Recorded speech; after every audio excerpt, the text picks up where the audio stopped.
2017 से लेके 2022 तक इन 5 सालों में 4 जो सुपर ग्रॉसरी मूवी गई है वो साउथ से आई है, और एक जो मूवी है वो हॉलीवुड की है। बॉलीवुड का कहीं दूर दूर तक नामो निशान है ही नहीं। 2017 में नंबर 1 मूवी बाहुबली 2, 2018 की रोबोट 2.2, 19 में तो हॉलीवुड मूवी थी, 20 में कोई मूवी नहीं थी, 21 में आई पुष्पा, मैं झुकेगा नहीं साला, और 22 में अभी RRR लीड कर रही है और इसको पीछे छोड़ेगी KGF। वक्त की खास बात है हुजूर, कैसा भी हो बदलता जरूर है। इंडियन सिनेमा में एक ही दौर था, बॉलीवुड बॉलीवुड बॉलीवुड। नेशनल अवार्ड किसको मिल रहा है? बॉलीवुड के स्टार को।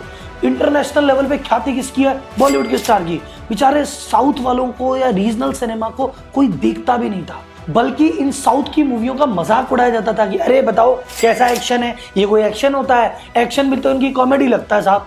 बल्कि उस समय 90s के आसपास बॉलीवुड का रीमेक साउथ वाले बनाया करते थे, और ना इनके पास बजट होता था, ना कोई बढ़िया टेक्निक, और ये जैसे तैसे अपना काम चला रहे थे। लेकिन वक्त हमेशा एक जैसा नहीं रहता है। तो आखिर बॉलीवुड से ऐसी क्या गलती हो गई? कौन सी वो गलतियां थी जिसकी वजह से बॉलीवुड एकदम आसमान से गुजर के जमीन पे आ गिरा है और अब पाताल में घुसने को तैयार बैठा है, और साउथ इंडस्ट्री जीरो से हीरो की तरफ आगे बढ़ती जा रही है? आइए देखते हैं इस डिटेल की स्टडी में।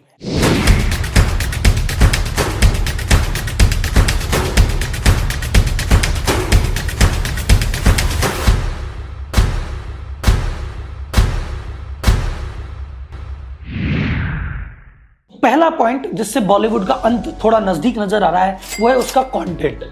बॉलीवुड पूरा उतर गया है कि भैया हम तो इंडियन को मानते ही नहीं खुद को इंडियन, हम तो एकदम वेस्टर्नाइजेशन करके छोड़ेंगे। हम महिला सशक्तिकरण के नाम पे, फेमिनिज्म के नाम पे लड़कियों को भैया हाथ में उनके सिगरेट देंगे, उनको बियर पिलवाएंगे, उनके मुंह से गाली उठवाएंगे, यही है महिला सशक्तिकरण। हम सारा वेस्टर्नाइजेशन, हम गे वाले टॉपिक को टच करेंगे, हम लेस्बियन वाले टॉपिक को टच करेंगे, हम भारतीय सभ्यता और संस्कृति से दूर चले गए। और वही बात करें साउथ की, तो उनका जो कंटेंट है वो एकदम रीजनल कंटेंट, संस्कृति से जुड़ा हुआ है, समाज से जुड़ा हुआ है। वो लोकल इश्यूज उठाते हैं, उनकी वो खेतों में जाके बात कर रहे हैं, और ग्राउंड की जो बातें हैं ना वो बात की जा रही है। वो बेरोजगारी का मुद्दा उठाते हैं, वो उठाते हैं सिस्टम के खिलाफ एक जंग लड़ते हैं, शासन के खिलाफ एक जंग लड़ते हैं, और एक चीज दिखाते हैं रियल बदलाव जो समाज में आ सकता है। सेकंड जो चीज है जिससे शायद बॉलीवुड को बहुत बड़ा डैमेज पहुंचा है वो है नेपोटिज्म। आप देखेंगे हर दूसरी तीसरी मूवी में इसका बेटा उसकी बेटी आ रहे हैं। मैं ये नहीं कह रहा कि बेटे बेटियों को नहीं आना चाहिए, वो गलत करते हैं। मेरे कहने का मतलब ये टैलेंट के साथ तो आओ। टैलेंट है नहीं पर लेकिन मेरा बेटा है मैं तो लॉन्च करूंगा, मेरे पास बजट है, मेरे पास बेटा है, इसकी एक बार बढ़िया सी बॉडी बना देते हैं, इसको ठीक ठाक डांस सिखा देते हैं, मूवी में एक आइटम नंबर डाल देंगे, फिर जो बनेगा वो सब चलेगा। कंटेंट में नयापन नहीं है। ऐसा लग रहा है कि मूवी का प्रोसेस क्या है, मूवी कहानी को लेकर बनाई जाती है, उसके अकॉर्डिंग हीरो ढूंढा जाता है। यहाँ हीरो तो पहले से तैयार है, इसकी पर्सनैलिटी को चमकाने के लिए कोई कहानी ढूंढो और वो लगाओ, कॉपी करके छाप दो। और इसी नेपोटिज्म के चक्कर में कई ऐसे नए टैलेंट, जैसे अभी हम नाम सुनते हैं सुशांत सिंह राजपूत का, जिनकी मृत्यु से मतलब सब फैंस को गहरा सदमा था। वो बहुत बढ़िया टैलेंट था, पर उनको जितनी प्रतिभा थी उतना मौका मिला ही नहीं। अब दूसरी तरफ अगर साउथ में देखेंगे, मैं ये नहीं कह रहा वहाँ नेपोटिज्म नहीं है, वहाँ बेटे नहीं है, वहाँ है, और वो अपने दम पे है। चिरंजीवी के बेटे हैं रामचरण, बट उनको इसलिए नहीं कहते कि रामचरण चिरंजीवी का बेटा है। उन रामचरण की अपनी एक शख्सियत है, अपनी एक एक्टिंग है, अपनी कला है। वो अपनी कला के बिल पे फैंस के दिल पे राज कर रहे हैं। जूनियर NTR के साथ भी यही है। रजनीकांत के दामाद है धनुष, लेकिन उनको वो धनुष दामाद के चक्कर में नहीं, उनकी एक्टिंग के चक्कर में धनुष को याद किया जाता है। बिजनेस लेसन या लाइफ लेसन जो हम यहाँ से सीख सकते हैं वो है कि आप चाहे कितने भी टॉप पे हो, अब हमेशा टॉप पे नहीं रहने वाले। बॉलीवुड ने सोचा हम टॉप पे, हम जो बनाते, हम जो कुछ भी बनाए जनता तो देखेगी। जनता आपको आज तक इसलिए देख रही थी, उनके पास ऑप्शन नहीं था। अब साउथ ने कहा भैया सबटाइटल का बैरियर छोड़ो, हमने ऑप्शन दे दिया, और जब जनता को बेटर ऑप्शन मिल गया अब कोई नहीं देख रहा बॉलीवुड। वक्त के अनुसार खुद को बदलना सीखो, देखो आपकी जनता क्या चाह रही है, उस जनता के अकॉर्डिंग प्रोडक्ट बनाओ। ऐसे नहीं जनता तो बेवकूफ है कुछ भी दे दो। तीसरा पॉइंट है हमारे स्टार्स का बिहेवियर।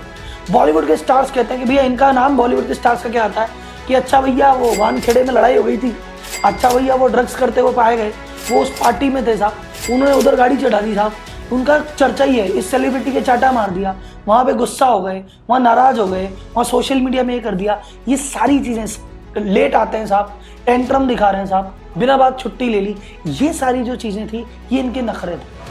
और अगर आप साउथ की बात करेंगे, आपने साउथ के एक्टर्स के बारे में कोई कंट्रोवर्सी सुनी? नहीं।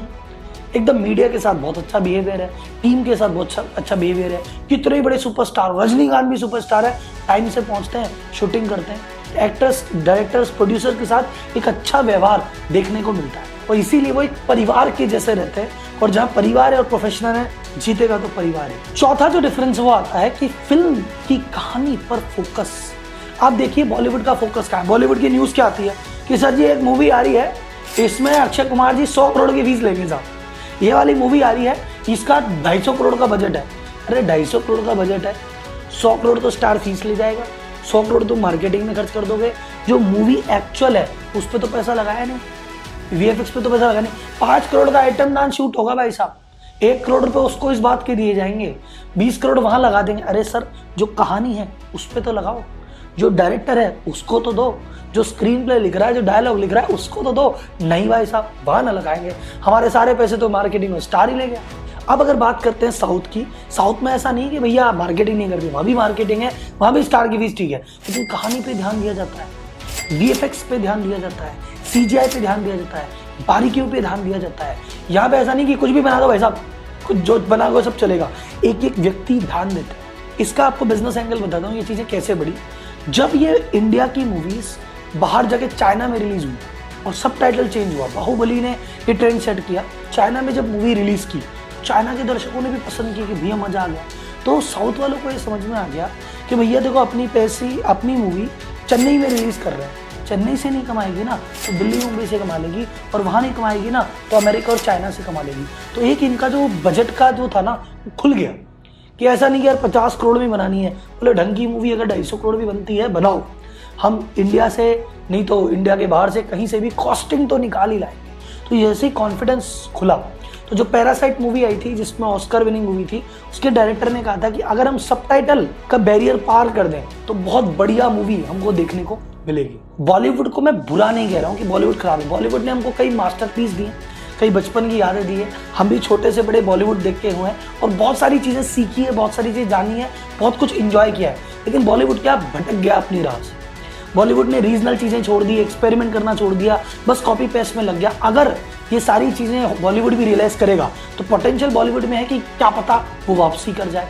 तो ये थे मेरे विचार। तो आप मुझे बताइए नीचे कमेंट करके कि क्या आप मेरे विचारों से सहमत हैं, और इस चीज को ज्यादा से ज्यादा अपने दोस्तों के साथ ग्रुप में, फैमिली ग्रुप में शेयर कीजिए। और मुझे कमेंट बॉक्स करके बताइए आपका फेवरेट सुपरस्टार कौन है, क्या वो बॉलीवुड से है, क्या वो साउथ सिनेमा से है। मैं कमेंट का वेट कर रहा हूं, और अगली वीडियो किस टॉपिक पे बनानी है प्लीज ये भी बता दो।